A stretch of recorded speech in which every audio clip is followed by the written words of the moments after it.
السلام علیکم دوستو، گزشتہ سال جون کی بات ہے کہ انڈیا میں مختلف ہندو تنظیموں کی جانب سے ایک کانفرنس منعقد کی گئی جس میں مشہور ہندو مبلغ سادھوی سرسوتی نے یہ تجویز پیش کی کہ انڈیا میں جو بھی گائے کا گوشت استعمال کرتا ہے اسے سرعام پھانسی پر لٹکا دینا چاہیے، جبکہ اسی تقریب میں چیتن شرما نامی ایک شخص نے جانوروں کے حقوق پر بات کرتے ہوئے کہا کہ گائے ذبح کرنا گلوبل وارمنگ میں اضافے کا ایک بہت بڑا ذریعہ ہے، کیونکہ جب گائے کو ذبح کیا جاتا ہے تو اس کے دردناک جذبات کی لہریں زمین کے درجہ حرارت میں اضافے کا سبب بنتی ہیں، جبکہ یہ اشتعال انگیز بیانات اس وقت دیے جا رہے تھے کہ جب مختلف ہندو انتہا پسند تنظیموں کی جانب سے گائے کا گوشت استعمال کرنے والے لوگوں کو بدترین تشدد کا نشانہ بنایا جا رہا تھا۔ گائے کا گوشت کھانے پر تشدد اور قتل و غارت گری کے واقعات میں تیزی اس وقت دیکھی گئی کہ جب ستمبر 2014 میں موجودہ بھارتی وزیر اعظم نریندر مودی اور ان کی جماعت بی جے پی برسر اقتدار آئے۔ ستمبر 2015 میں محمد اخلاق نامی ایک مسلمان شخص کو نیو دہلی کے قریب ایک بھرے گاؤں میں دن دہاڑے تشدد کر کے قتل کر دیا گیا، وہ بھی صرف اس شبے میں کہ اس نے گائے کا گوشت استعمال کیا تھا۔ اس کے بعد سے گائے کا گوشت کھانے پر تشدد اور قتل کے متعدد واقعات پیش آئے اور آ رہے ہیں۔ اس کے ساتھ ساتھ مودی حکومت نے برسر اقتدار آتے ہی بھینس کاٹنے اور اس کا گوشت استعمال کرنے پر بھی پابندی عائد کر دی۔ بھینس کے گوشت کے کاروبار پر بڑی تعداد میں انڈین مسلمان حاوی تھے۔ اس فیصلے نے ان تمام لوگوں کے چولہے ٹھنڈے کر دیے اور ان کی معاشی مشکلات میں اضافہ کر دیا۔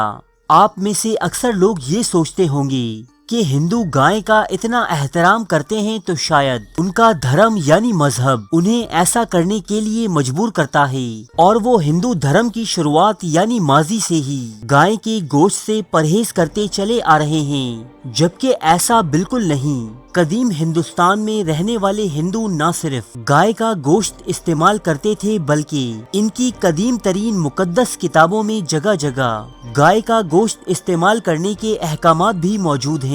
مورخین کے مطابق ہندوستان میں سبزی خوری کی ملک گیر تحریک کا آغاز 4 صدی قبل مسیح میں ہوا تھا۔ اس سے قبل یہاں رہنے والے ہندو، بدھسٹ اور دیگر مذاہب کو ماننے والے لوگ معمول کے مطابق گائے کا گوشت کھایا کرتے تھے۔ ہندوؤں کی سب سے قدیم اور مقدس کتاب رگ وید، جو تقریباً 3500 سال پہلے ترتیب دی گئی تھی، اس کے مطابق ہندوستان میں دیگر مویشیوں اور چوپایوں کی طرح گائے کا گوشت بھی استعمال کیا جاتا تھا۔ اس دور کے ہندو عام طور پر مخنث کیے گئے بکروں اور بیل کا گوشت استعمال کرتے تھے، لیکن مذہبی عبادات اور تقریبات کے موقعوں پر یا کسی خاص اہمیت کے حامل مہمان کو خوش آمدید کہنے کے لیے مادہ جانوروں یعنی گائے یا بکری کی قربانی دیتے اور اس کا گوشت استعمال کرتے۔ ہندوؤں کی قدیم مذہبی کتاب برہمناس اور اس جیسی دیگر مذہبی فرائض سمجھانے والی کتابیں جو 3 صدی قبل مسیح کے دوران یا اس سے قبل لکھی گئیں، سب میں واضح طور پر درج ہے کہ جب کوئی مہمان آئے تو گائے یا بیل کو ذبح کر کے اس کے گوشت سے اس کی تواضع کی جائے۔ ان تمام قدیم کتابوں کے مطابق گائے ایک غذا کا درجہ رکھتی تھی۔ اس کے علاوہ 8ویں صدی عیسوی میں گزرے ہندوؤں کے ایک انتہائی قابل احترام رشی یاجن ولکیا اپنی ایک تحریر میں لکھتے ہیں کہ جب سے میں نے ہوش سنبھالا گائے اور بیل کا گوشت بطور غذا استعمال کرتا چلا آ رہا ہوں، تو آخر کیا وجہ ہے کہ اتنے واضح دلائل کے باوجود آج ہندو مذہب کے ماننے والے گائے کا گوشت نہ تو خود استعمال کرتے ہیں اور نہ کسی اور کو اسے استعمال کرنے دیتے ہیں؟ تو اس کی شروعات ہوتی ہے مہابھارت میں بیان کی گئی ایک افسانوی داستان سے۔ یہی وہ فرضی داستان تھی جو 3 صدی قبل مسیح اور 3 صدی عیسوی کے درمیان لکھی گئی اور گائے کے گوشت پر پابندی کا سبب بنی۔ مہابھارت میں درج اس کہانی کے مطابق کسی زمانے میں سخت قحط پڑا اور لوگ بھوکوں مرنے لگے۔ تب ایک افسانوی راجا پریتھو اپنا تیر اور کمان لے کر دھرتی یعنی زمین کی تلاش میں نکلا کہ وہ اسے مجبور کر سکے کہ دھرتی لوگوں پر سختیاں بند کر دے اور ان کی زندگی کا سامان پیدا کرے۔ بہت تلاش و جستجو کے بعد آخر کار دھرتی اس راجا کے سامنے ایک گائے کی شکل میں ظاہر ہوئی اور راجا پریتھو سے اپنی جان بخشی کی بھیک مانگتے ہوئے اسے اور دھرتی کے دیگر مکینوں کو اپنا دودھ استعمال کرنے کی اجازت دی۔ چنانچہ اس افسانوی داستان کے سبب آج بھی ہندو گائے کو دھرتی ماں تصور کرتے ہیں، اسے کاٹنے سے گریز کرتے ہیں اور اس کا دودھ استعمال کرنے پر اکتفا کرتے ہیں۔ صرف یہی نہیں بلکہ اسی دور میں لکھی گئی کئی مذہبی تحریروں میں یہ کہا گیا کہ گائے کے گوشت کو بطور غذا استعمال نہ کیا جائے۔ بعض بھارتی مورخین جیسے رومیلا تھاپڑ کے مطابق یہ وہ دور تھا جب ہندوستان میں ذات پات اور اونچ نیچ کا نظام اپنی جڑیں مضبوط کر رہا تھا۔ چنانچہ مختلف ذاتوں پر مختلف کھانے پینے کی پابندیاں عائد کی گئیں۔ شروعات میں گائے کا گوشت استعمال کرنے کی پابندی صرف برہمنوں پر لگائی گئی تھی، جس کا سبب یہ تھا کہ یہ برہمن گائے کی تقدیسیت کے نام پر لوگوں سے چندے اور نذرانے وصول کیا کرتے تھے، لہٰذا وہ ایک ایسی چیز کو کھانے کا سوچ بھی نہیں سکتے تھے جو ان کی کمائی کا ذریعہ ہو۔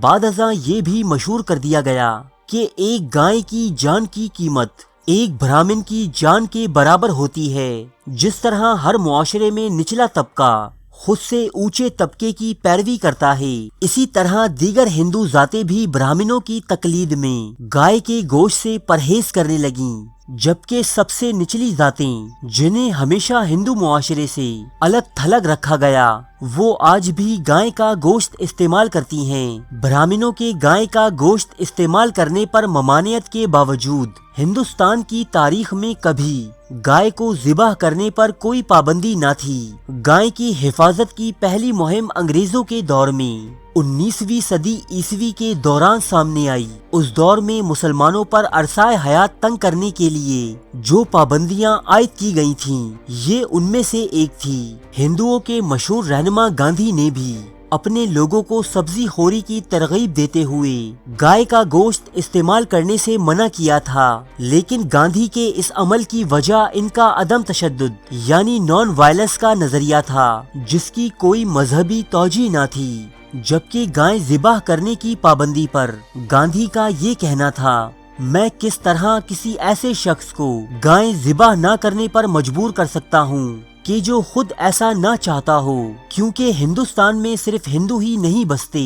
بلکہ یہاں مسلمان، پارسی، عیسائی اور دیگر کئی مذاہب کے لوگ آباد ہیں۔ موجودہ دور میں شدت پسند ہندو تنظیمیں انگریزوں اور گاندھی جی سے کہیں آگے بڑھ چکی ہیں اور وہ اپنے گائے کا گوشت استعمال نہ کرنے کے بیجا عقیدے کو صرف مسلمانوں، عیسائیوں اور دیگر مذاہب کے لوگوں پر ہی نہیں تھوپ رہے بلکہ نچلی ذات کے ہندو بھی ان کے تشدد سے محفوظ نہیں۔ جبکہ نریندر مودی کے حکومت میں آنے کے بعد ان واقعات میں کئی گنا اضافہ دیکھا گیا ہے، لیکن جو لوگ یہ تشدد کر رہے ہیں وہ خود صدیوں سے گائے کا گوشت نہ صرف کھاتے آئے ہیں بلکہ ان کی مذہبی تعلیمات بھی انہیں گائے ذبح کرنے اور اس کا گوشت استعمال کرنے کی اجازت دیتی ہیں۔ تاریخ کے موضوع پر پاکستان کا سب سے بڑا چینل، جہاں ملتے ہیں سچے واقعات مستند حوالوں کے ساتھ، قدیم تہذیبوں کے عجیب و غریب حقائق، افسانوی داستانوں کے پیچھے چھپی حقیقت، زندگی بدل دینے والی اسلامی حکایات، قدیم اور جدید جنگوں کے احوال، دلچسپ اور پراسرار واقعات، بادشاہوں اور جرنیلوں کی عیاشی کی داستانیں، ملکاؤں اور کنیزوں کی شرمناک کہانیاں، یہ سب اور بہت کچھ دیکھنے کے لیے سبسکرائب کیجیے اردو ڈائری کو۔